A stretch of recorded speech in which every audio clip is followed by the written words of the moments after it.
Maayong hapon mga kaigsunan ko ni Kristo.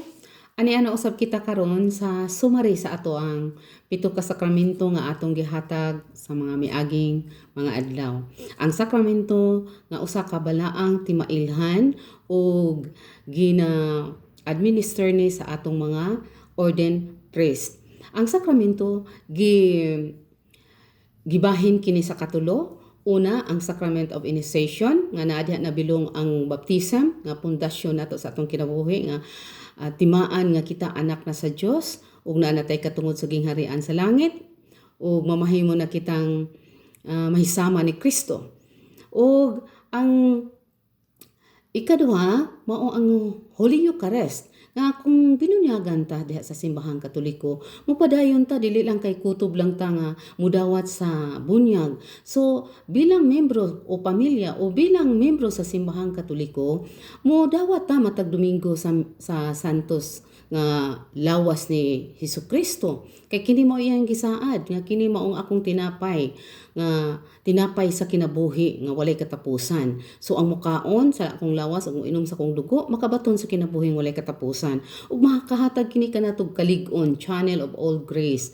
Ug ang ikatulo mao kini ang confirmation nga dinha sa confirmation madawat nato ang gugma, pagtuo, lig-una ug ang Holy Spirit mulihok na sa atong kinabuhi. Ug ang ikaduha mao ang Sacrament of Healing nga mao ang confession nga bilang mga anak sa Dios mga ilang importante nga mangumpisal ta panahon sa doon natay mga sala nga mahimong mga mortal sin. So doon natay confession. So si San Papa Pio gani nagpuyo siya kanunay diha sa iyang confessional box aron pagsakmit sa mga kalag balik ngadto sa Dios. Mao na nga atong paningkamutan nga mukumpisal ta dili lang kay moingon ta nga direct to God lang ko. Kinsa may mohatag natog absolution, kinsa may mohatag natog finance kung mo direkto sa Ginoo nga naa man siya gibilinan nga maong atong mga kaparian nga maoy mohatag natog absolution ug finance. So ang ikaduha sa healing mao ang anointing of the sick nga kini kasagaran natong maabot sa tong hunahuna nga once mo dawat ta ani mamatay na ta. So no dili naay panahon nga nagsakit ta tungod sa atong mga sala dili nakakaya ang atong kalag ug nahulman na siya nga sakit sa atong lawas. So nanginahanglan ta og dihog.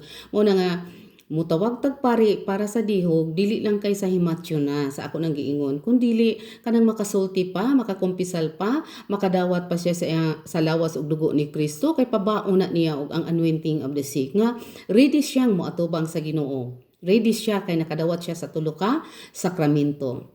So ang ikatulong sacrament of commitment service mao kining Sacrament of Matrimony o ang Sacrament of Holy Orders. Ang Sacrament of Matrimony alang sa mga babae o lalaki nga gustong makighiusa o haron mahimo silang balaan ang ilang pamilya, mudawat sila ni ining grasya nga Sacrament of Matrimony. Dili gyud nato kalikayan asahay labi na karong panahon nga dili na lang sa may magpakasal kay kanang naapay COVID karon. Atong paningkamutan, atong iampo mga ginikanan, kita maoy manubag sa atong mga anak, atong ipahiluna sila. Atong ipahiluna sila nga ang ilang kaminyoon holy kay mao ni mo bind sa babae ug sa lalaki nga covenant, mo na nagingog covenant, marriage nga doon na kay tulubagon sa imong partner. Kung unsay mahitabo sa imong partner o unsay kuan sa atong kinabuhi, may tulubago na ta kay commitment usa na ta. Mabay ta nagiingon nga ang lalaki mibiya siyang amahan ug inahan ug nakigiusa siya siyang asawa ug nahimo silang usa. So mao na nga importante kaayo ang Sacrament of Matrimony. Kung wala pa man gani gyud ta nakasal, wa pa ta nakadawat ni ining sakramentuha, atong paningkamutan kay ang Dios gugma. Dili ko moingon nga nagkuan na po, nagpuyo na gyud mo og ingon anan. Ang Ginoo gugma. So ang Ginoo in His time, ang Ginoo mo hatag na siya og panahon. So mentras sa atong hunahuna sa atong kaugalingon nga wala pa ta nakasal, so atong paningkamutan nga magpakasal ta bisan simple lang nga kasal. Bisan good ka nang nanay mga anak o atura mo dito sa kuan kaslo na mo sa pare nalay ninang og ninong usa unya mo witness okay na kaay na. Basta kay ang atong pagpuyo is nakadawat sa grasya kay ang ato ang sa ako nang giingon nga ang ato ang modelo sa Sagrada Familia mao si Jose, Maria og si Jesus. So diha sa atong pamilya atong papuyon si Kristo sa atong kinabuhi kay kun ang pamilya sentro ang Dios magkahiusa gyud na siya. Bisan pa man sa daghang mga problema bana, asawa, mga anak, basta naa ang Dios nga sentro sa atong pamilya, tabangan kita sa Ginoo. So ang usa ka service mausab ang pagkapari mao kining miingon ta nga ngano maning pari nga dili man magminyo.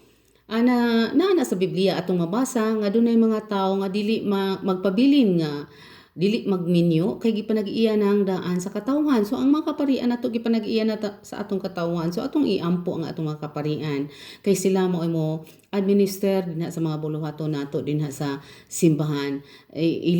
Ilang katungod ang magbalantay sila, andam gay na sila magpakamatay para sa tanan. So, sa ako nang gingon, ang tinuod nga magbalantay, mao si Kristo ang Pangulong Pari, mao si Kristo. So, iyan ang gibilin sa simbahan, ug mao nang naadunan na tay mga kaparian. So, mao na mga kaigsunan ko ni Kristo, daghan kayong salamat sa inyong pagpamati sa sacrament o ang atong mga sakramento nga 7 ka sakramento nga diha sa simbahan kay kini mao kini makahimo nato nga magpuyo ta nga balaan bisan pa man og buhi ta makasala gyapon ta pero nagpuyo ta sa pagkabalaan ang pagkabalaan. So atong paningkamutan nga ilabi na karong panahon na dili nato may balaan na ta sa COVID. So katong wala pa makasal magpakasal ta. Maning kamo ta nga magpakasalta aron makadawat ta sa grasya.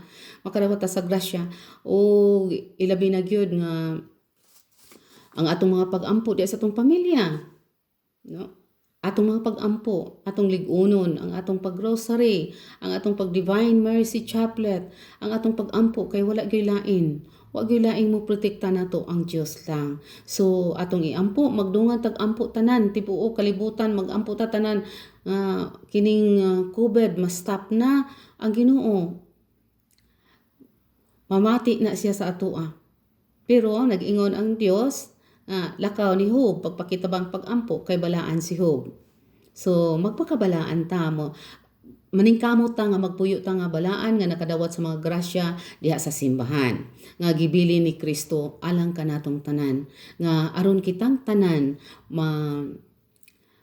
mahimong mabalaan, no? Mientras buhi pa ta, sa ako nagingon, mientras buhi pa ta, dili pa ta makuha. Pero ini kamatay na to, balaan na ta, kaya di naman ta masuko dito.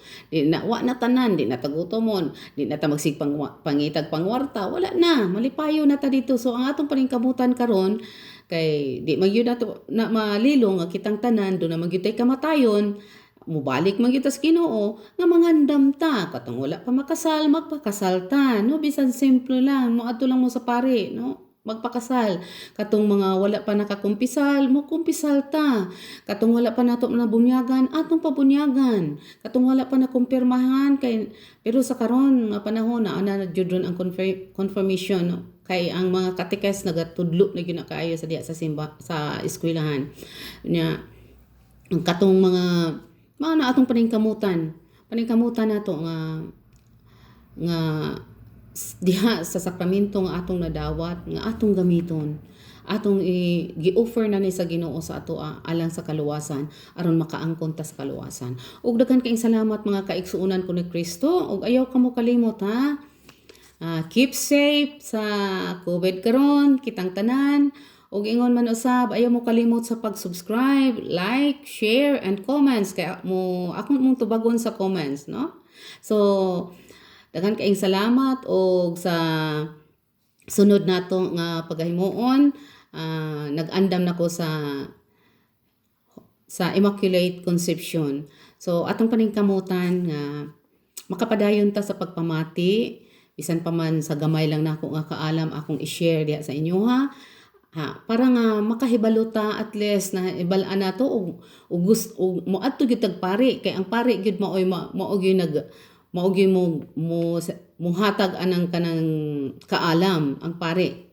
Siya ang gitugutan sa Ginoo. So kita usab gitugutan pud ta pagsangyaw bilang mga anak ni Kristo na dawat nato ang threefold mission. So daghan kaayong salamat og praise the Lord ug maningkamot ta nga mo fight pinaagi sa atong mga pag-ampo sa pagpamalandong sa atong kinabuhi kung naunsa na ta karon, kung unsa atong angay buhaton sa preparasyon sa atong sunod nga kinabuhi. Daghan kay salamat. Mayong hapon sa tanan.